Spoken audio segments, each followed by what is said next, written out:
guys, and welcome back to another episode of the Pillar Performance Podcast, where we sit down with the leaders in their field of research and high performance, as well as some of the teams and the incredible founders of the companies that are existing within the world of endurance sports and fitness technology in which we operate. At Pillar, we are on a mission to get athletes to the start line in their best condition. We enable that by developing clinical micronutrition supplements across sleep, recovery, inflammation, energy, and immunity.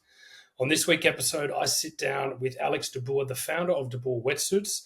Alex has a unique story. He shares this journey as an entrepreneur and also a businessman in the manufacturing industry, from his early days starting out selling merchandise and wetsuits in Ironman triathlons events all over the world. And after a very interesting series of events, which I cannot wait for you to hear, Alex then sets about launching his own brand of high-performance wetsuits and swimwears for triathletes and swimmers. Passion and innovation have always been the key driver for the success of de Boer Wetsuits to fulfill their mission, which is very simple, to make athletes swim faster in the water. Alex is certainly a testament to seizing the opportunities, rolling with the punches, and taking some risks as an entrepreneur. I loved this chat with Alex. I've learned a lot from him, and I hope you guys do too. Enjoy. Alex, it is a pleasure to have you on the Pillar podcast tonight. Thank you so much for joining us. And like every great story, it starts somewhere. Tell us, what was life like for you as a young kid growing up? Were you always into sport, always into swimming? I've always been active. I mean, I did motocross for many years. I started when I was 7, I started judo. Then in the 80s, the gyms came up. You know, it was more the army time. Yeah, the bodybuilding scene was very active back in the days. So that I thought, hey, that would be cool. And then in that same period, I did motocross with my best buddy, John, and we did motocross for many years. I liked always fast, so at least it comes down a little bit of connection later on. But then school, I finished university. I'm an engineer actually in aerodynamics, not hydro, but it's a little bit the same. So aerodynamics. And then I started working in a foundry. My same friend John's his father, he bought a foundry where you melt metals, actually non-ferro metals. Within 2 years, I got into an accident and I lost my left eye, which actually changed my life. And a lot of it's an interesting story for me because it was so life-changing that even today, I still like to have my eye back, but I don't want to miss that change that came through it. You know what I'm saying? Yeah. So I started my own business back in the days.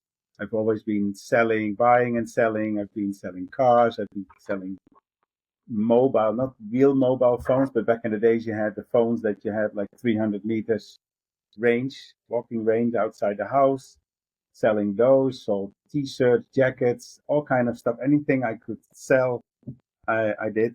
Fireworks, a lot of fireworks. In the Netherlands, fireworks are still allowed, but now obviously a lot of regulations. And then my parents said, well, maybe it's time to do something legal. So, and my ex-wife's sister lives still in Atlanta in the US. So we went there for a wedding from a family member of theirs. And then I bought a triathlon magazine, Triathlete magazine back in the days. And in the front of the magazine was Mike Pick, you know, the athlete back in the days. So I still have that magazine because I've been literally going through the pages. I mean, there was no internet as we have it today at all. And I started calling wetsuit brands because I wanted to do, after my motocross, which kind of ended also with the loss of my eye because, you're losing the depth perception. And I thought, hey, maybe triathlon is something. A friend of mine back then invited me to go for a bike ride, which I liked. And then think about me, probably 20 kilos more than I'm now, but then all muscles, a little bit like you, David. But then coming from bodybuilding, motocross, going on a hill in the Netherlands, and I actually liked it. And I turned into triathlon, but I needed a wetsuit. So then I come back to the story of the US, being in the US, bought the magazine, start calling brands. One of the brands was Ironman Wetsuits. Paul, I still remember his name, Paul Elif, was back then the distributor of Ironman Wetsuits. And he said, no, I'm not actually the maker of the wetsuit, I'm a distributor. So he directed me to Andrew Mundell, being in New Zealand, had a call with him, and yeah, it was a funny story. What happened was, I remember, it was kind of, when you do, I would say, illegal business, you take strangely enough more risk. And when it comes to legal, you think, oh, now I have to be serious. So he said, you have to buy 100 wetsuits, pay up front, and then see how it goes. That's it. They were 325 New Zealand dollars. I very well remember. So what I did, I said to him, "You know what? I'm going to buy 25 wetsuits." And of course, he said, "Oh, okay." So I paid. He shipped them, and we had literally on the week of the arrival of the wetsuits. This was all air shipment. We had a triathlon in my hometown, Dordrecht, where I still live, and I sold 18 wetsuits. And still a lot. If I would sell 18 the Boer wetsuits in one weekend, would be a good weekend. And I thought, hey, it must be business. So I called him after. And remember, there was no emails. We had a fax. And I literally had to buy a fax machine to actually communicate with him. And then I said, you know what, maybe we can change the order into 150 pieces. And I'll pay up front. Oh, so now things are moving. And we built that business for Ironman Wetsuits to, I would say, the number one wetsuit brand in Europe. Back in the days, did over like 9,000 wetsuits, easy. Wow. And then Ironman gave the license, sold the license to Blue 70. Blue 70 they thought they can do it themselves, so they took it literally away. The contract was ended. Obviously not happy. And but in that same time, I had managed to get a license with Ironman head office in Tampa. So called WTC back in the days, the World Triathlon Corporation, was Dr. Gills. The president at that time of Ironman was Lou Friedland. And Lou was actually the one who changed my life. So I was still very grateful for him to give me the opportunity. I went to Kona. In the same time, I had those wetsuits, but I wanted more. I wanted to have apparel, backpacks, all that stuff. Went to Kona. In the meantime, Pete Simmons, who is now the owner of Stera Wetsuits, he was the distributor of Ironman Wetsuits. And Pete didn't go to Kona, so I went to Kona and I went into the VIP area under the name of being Pete Simmons. It's a true story. So I went in there and I was sitting there a little bit shy, and I asked somebody waiting in that, those big tables, and somebody was at the table and said, "Do you know who Lou Friedland is?" And he said, "Well, actually, he's just coming in." And I went up to him and said, "Hi, I'm Alex de Boer, and I'm going to be your biggest licensee in the world." And he said, "That's a statement." And he said, "Maybe we can talk the next day at the hotel." So we did. And then within 2 years, I don't want to make the story too long, in 2 years, I got a license with Ironman for apparel, headwear, and luggage, backpacks and stuff. So I've been selling and doing business with all the European Ironman races, selling them, using for them all their event merchandise under the Ironman label. Right? Gotcha. Okay. Frank, I might stop you there, and before we, because it's a really unique. I mean, we've spoken to a number of founders and CEOs on the podcast, and this is just an amazing example of how things used to be able to get done. And I think it's an amazing lesson for so many young entrepreneurs that, like, when you see you're clearly a people person.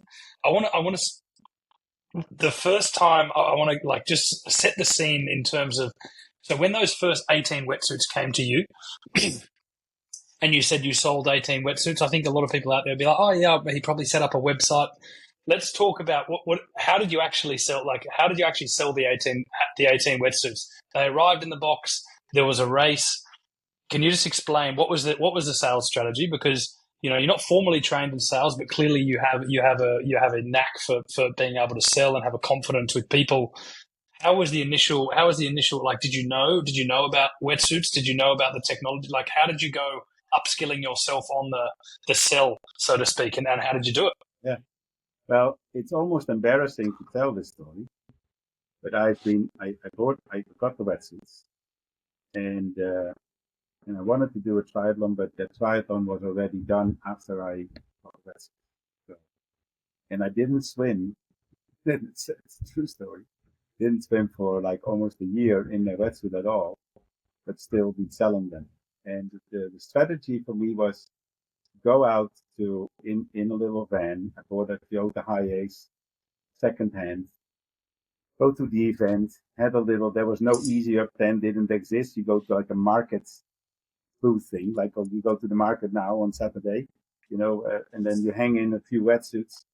And I literally let people try wetsuits and say, guys, try it. You like it, then it's probably the best. And if you don't like it, then hang it back, and we'll maybe see you next year when there's a new model out. So the strategy was still, and it actually still is there. Of course, now you can show your technology, you can do all the things on the internet, but back in the days, it was like talking to people, selling a product. But I've been never be a salesman in the way that I think I'm a good salesman, but I'm not a salesman who likes to close things like with a lot of pressure. I let people decide themselves. You try, you experience, give me feedback. If you like it, if you don't like it, then you either buy it or you don't buy it. And I've done that, I can say, through my whole life. I've never been pushing people to buy something of me. Because the end of the line, it must be always a good feeling when you buy something of somebody. And that was back then the same. So the only thing we were missing is the website. You couldn't pre-announce. That's also the good and the bad thing. You couldn't pre-announce where you were. That was very hard because people signed up for a race. I think the way it went back then, it was like, yeah, there was starting, like some emails were coming, I remember, but that was it. And then you go there. But also the benefit was that people couldn't buy them online. So they had to go to a shop or to the expo. And we did kind of both, but in the beginning with the 18 wetsuits was my first event. And that was obviously the choice to go to the athlete directly. Yep. And then the time frame between that weekend and the weekend where you went into Kona, you said I'm going to be your largest licensee. What's the time 7 years. frame in that period? 7 years. So you've 7 years. obviously then in that time you've been Oh, no, distributing sorry. No, it's wetsuits. not true. 3 years. 3 years. 3 years. Yeah, I started in 95. I was still, I see different. I was thinking about the day that I had my accident. No, in 95 I started. In 98 I went the first time to Kona. And then I got introduced to Lou Friedland. Then in 99, we signed a sub-license deal with a company called Dualfold. It's an American company, is in the department of Sarah Lee. You know, the big company is the Yep. Simex, the coffee. And they had a sports division department who signed a license with Ironman, which was a complete disaster for them and also for Ironman. And I was in a good position. I was always around, and they would say, "Hey," I said, "maybe I'll try." But then I designed, because I can say I'm quite creative. I designed all the collections from then till the end for Ironman and also other brands, and came up with an interesting line of triathlon. Still the tri suits, obviously, tri shorts, tops, all that stuff. And then I signed a direct license with my company Sport Input Europe in 2000. So that's a little bit of so yeah, we're talking actually 5 years from really the day of the first wetsuits arriving to an official license with Ironman. And I had that license for 9 years. In 2009, Ironman got sold to a private equity firm. That's also the Yep. year that I actually had to give away. I kind of sold my license to a company in the UK. It was from Power Breathe. The owner there was Harry Brar, but he screwed me over, so he didn't actually pay. But it's like how life goes, and sometimes you get screwed over by people, and you just have to go on. But I must admit that Ironman always been a help, and then in 2012, Andrew Messick came on board. So I flew to same story. I flew to Florida, introduced myself in person to Andrew Messick because I wanted to stay in the game, and also that's how I started my career with Ironman. So I must say it's also still a part of my life and also my passion. So since then I've been working with Ironman. We are still supplier of Ironman for merchandise, which is really cool here in Europe. Actually, now talking about probably even global. So that's the Sport Import Europe part of the business. So then what happened in 2009, I told you, Ironman got sold. The wetsuits were taken over by Blue 70. So I was a little bit in a position that I thought, oh, okay, what do I do now, right? And selling backpacks and making backpacks. I'm also a co-owner now of a factory in China. I've got 6 people in China working in Guangzhou. Very good manager down there who manages all the production for t-shirts, sweaters, all kind of stuff. That business runs itself, sort of less. But my passion from day one has always been wetsuits and also the technology behind it. And then I started a brand called Dare to Try. It's also been quite popular in Australia and New Zealand. Still running that. It's more a beginner's brand. And in that beginner's brand, I thought, you know what? I wanted to make a wetsuit which is really, really high end. I mean, like top of the bill. So I went to China. I actually went to China every year, at least 2 or 3 times, to the factories, working out, to the neoprene factories, working out the new material. And I designed a wetsuit called the Max Speed for Dare to Try. And in that same year, currently my business partner, co-founder David Greenstein, he and I worked on an Ironman license in the US in 2000 till 2002 for 2 years. He and I reconnected, and I had to go for Dare to Try actually to San Francisco. And he said, "Hey Alex, why don't you come by and spend the weekend with us in Connecticut?" So that's cool because I've been working in New York for 2 years, and so I enjoyed. And David became a really really good friend of mine, almost my brother because I don't have brothers and sisters. And he looked at that wetsuit because I showed him that new Max Speed. Oh, crazy! It is good, not good. It's the best, right? And he said, but we shouldn't put this under the Dare to Try brand.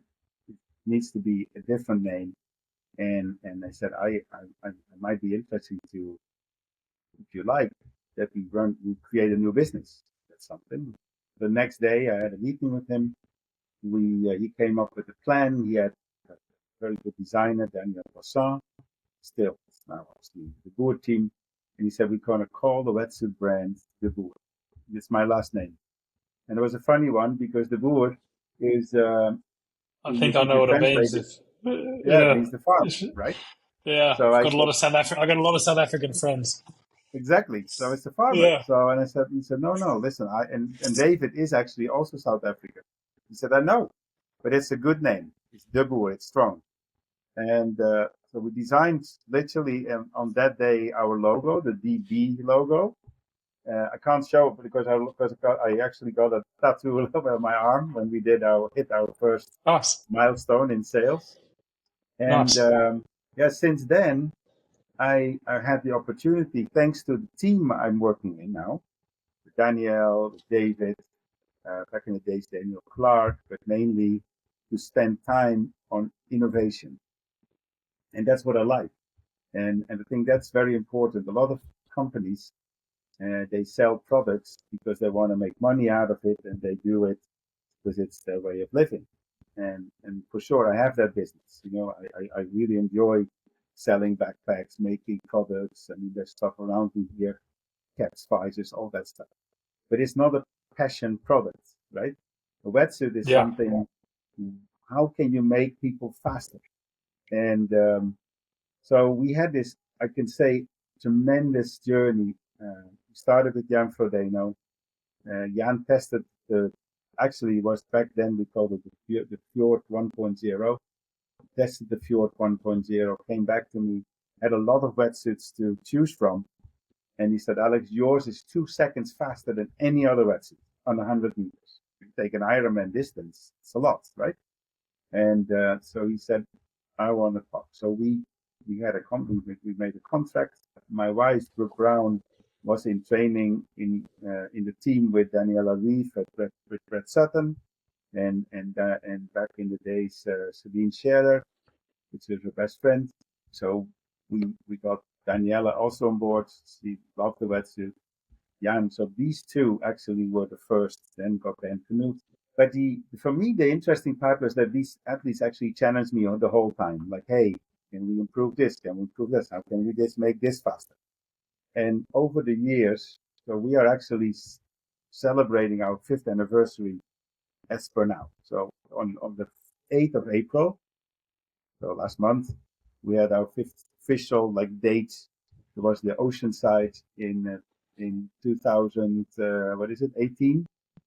I had the Oceanside race where 2019, Oceanside, where Daniela Reeve won.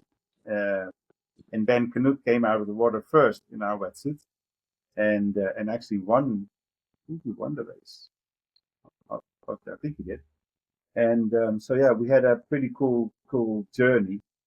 And now the wetsuits, if you look at the 3.0, I'm actually very, very proud of. And it took me really some time to start thinking how to make a 4.0. And we're still in the process of finalizing, because the 3.0 is so good. And I can really say there's also a big thank you to Santara Tech. We partnered up with, we signed with Christian Blumenfeld, Gustav Eden, a lot of the Norwegian team. They're all signed with us because they find that they can swim faster in our wetsuits. But then the Sub 7 project came. And then we got more closer with Santara Tech, with Olaf Alexander Boe. And I flew with Frank Huisman, a Dutch swim coach, to Bergen. And we were there for, I think, 2 days swimming, testing, swim position, all kind of stuff. And we created, together with the team again, with Daniel Passan, we worked on the skin. So we changed the whale skin into the fish skin. I call it X skin, a little bit marketing term, but it's like a fish skin. And this wetsuit is so freaking fast that I find it hard to improve it. There's always something to improve. That's a nice part. So we are working on it. But yeah, the passion for the wetsuits, I think that's I can say is the reason why our wetsuits are better than any other wetsuit. And it's a unique journey. And I'm gonna backtrack again, and then we're going to talk a little bit about, because the product, I think you can, we can talk about for days, the technology, which we will. And I think it's important for people to understand, with your background in engineering, I can see, I imagine your passion that you had and understanding the supply chain from start to finish over that many years. I can imagine once the idea came in your mind that there was a need to start to get very technical on the wetsuit front. Can I ask you a question? Up through that journey with Ironman, and I mean, you've seen some amazing, like that private equity acquisition, I imagine was a hugely game-changing thing for the entire industry. And it's, unfortunately with that, licensees get rolled up and people think it's okay to provide a little bit of, financial, kickback to a licensee, but it's still very disruptive. For you to then just continue to keep rolling, I think it's amazing lessons that you have for people out there when you get served a tough hand, to continue to go to the next stage. My question would be, in the middle of that journey there, when did you start to notice? You obviously realized that wetsuits was where your passion was, but there was gaps in the market for apparel. So you're obviously one of those guys that sees a gap knows how to address it, knows you've got the energy to go and do it and to sell it. Go and speak to that guy about getting that license because that market's underserviced. These are all, they're all hard skills, or soft skills, I should say, in business that some people just they think, they overthink a lot of that stuff. Along that space, while you were launching other parts of your businesses, the beginners triathlon brand, when did you really notice that, okay, there is a gap here in triathlon with the technology in wetsuits that I would love to address one day?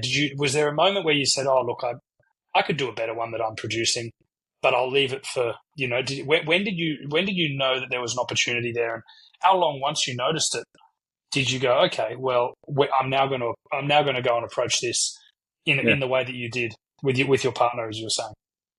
Well, the first was because to be honest, I felt a little bit disrespected at some point with my dad at Tri-Brand. We introduced a new wetsuit there, the Mac 5, which is like really good wetsuit. And I thought I want to make something even better, and really bring something that other people never seen before, which then became the Fjord 1.0 in the book. But what I like to address based on your question, I think what is very important for all the entrepreneurs or people listening is this: you must not just follow the dream of, the end goal is not where the money is. The end goal there is actually no end goal. It's the journey. Because the end goal, you never know how it goes. If you can't really sit in the airplane, you don't take the time to look outside what's around you and how much you can enjoy this journey to make a better product or to make your business or anything else, I think then you're on the wrong path. Because there's many entrepreneurs, they only think about what is at the end.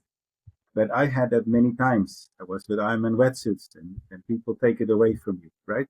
Then you got Ironman license. Then Ironman got sold, completely unexpected. Yeah, I got somebody else, Harry Brar, who screwed me over.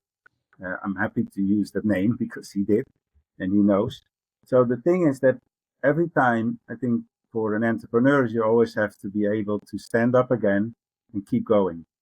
And just shake your head and think, okay, these people will have a bad karma. Something will happen to them. But when you keep going and believe what you are capable of or what you're good at, then you actually will enjoy that journey. And I mean, you see me, we met each other now 2 times in Singapore. I think you saw me. I'm a happy guy. I enjoy it. Yeah. I love being there. I love going to events. I like to meet the athletes. I just really enjoy this journey. And of course, in the back of the mind somewhere is, yes, we have to all make a living. My team, I need to pay our staff. We need to pay the extra, the contractors, anything else. But if you don't take the time or see the goal to have a great journey of your life, then I think it's not healthy. You could be very successful and make a shitload of money, but if you don't really enjoy that time between me, let's say if we would sell or somebody comes next year, in 2 years, in 5 years, in 10 years to buy the company for whatever amount of money, and then I'm sitting there, and I'm like, oh, nice. And then I'm 70 years old. I can't ride my bike anymore the way I do it now. Then then I missed it. So enjoy it now. And that's really the important thing I think about entrepreneurship. You need to enjoy what you do. You need to love working. And if you don't love it, then better stop. Go and work at the grocery store. Go behind the cash register, and just beep, and that's it. And go home at 5 o'clock and do what you want. But you need to love working, and you need to love to enjoy what you're doing. Simple. I mean, for me. I like it. And can I ask the question? I think I want to talk to you about now. It's an interesting journey. Your studied as an engineer in aerodynamics. You're finally now, I suppose, you had a multi-decade career in sales and distribution. Somewhere along the way, I think sales and marketing for every business intersects if you're a salesman, you understand how to sell, which means you understand how to advertise and market as well. De Boer is, and I love the fact that you guys selected the name purely based on it being, there was obviously between yourself and your partner, maybe more your partner, knowing you as a person and the Dutch way, everyone is very modest. So no one would slap their name on a brand without really thinking about it. But right from the beginning, the brand De Boer started to be developed. And I think from all your other businesses, which were predominantly manufacturing and distribution based, De Boer, while having amazing technology, while having an ecosystem of the pro athletes developing the next best technology. So people like myself in my first Ironman 70.3 in Cairns will be wearing a De Boer wetsuit.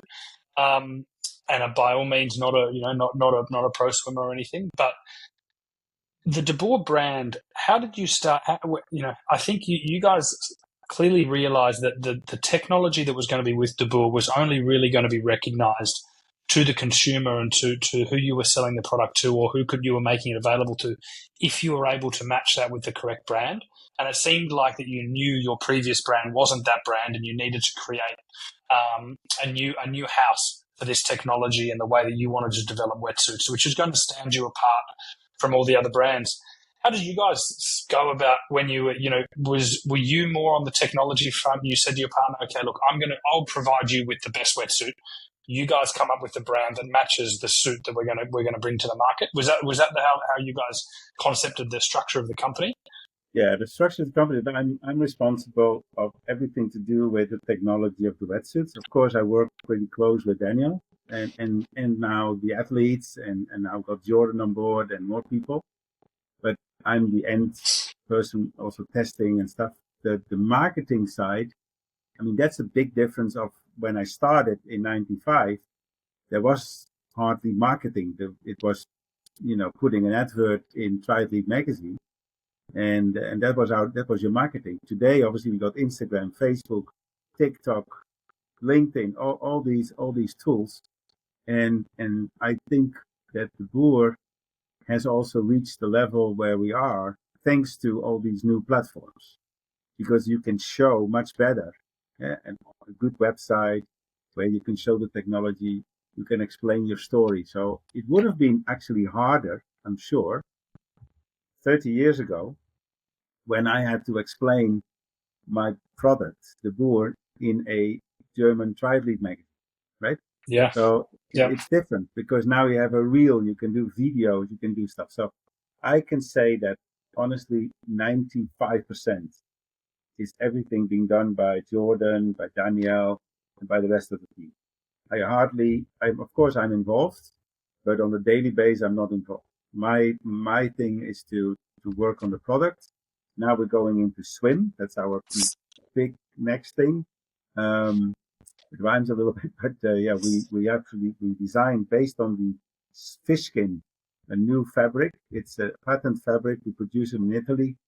We got a FINA approval for it, and we will start soon to actually production is almost close. We will launch in June our first performance swimwear line and also a training line. That's more to promote the brand in the swimming pools. And, our goal is to be in the next 5 years one of the top 3 leading swim brands in the world. So maybe replace this Speedo logo here on a gold medalist in the Olympics. Is that what? And that brings me to my next question. Do you believe now without have disrupted the ocean swimming triathlon wetsuit space?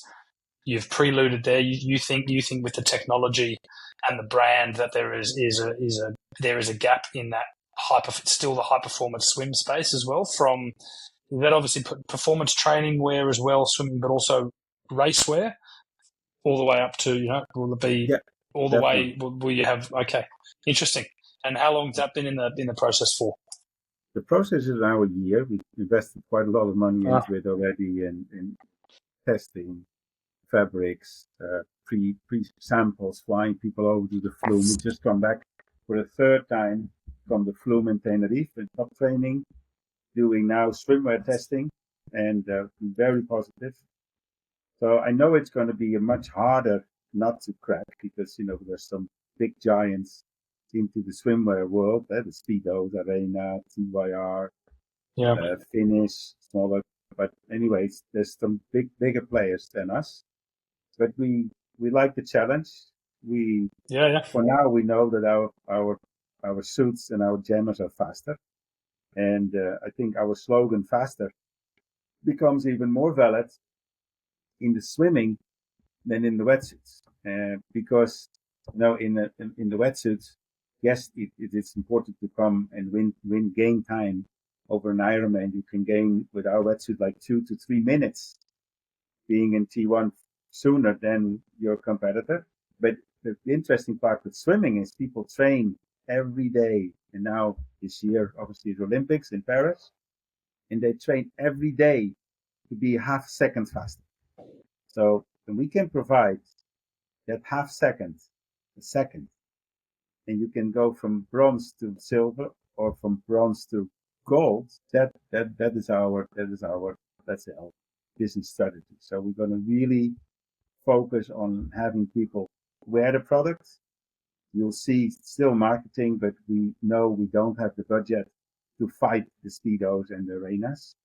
But we're going to have loads of products available very soon, and you'll see it on a lot of bodies coming years, starting already this year.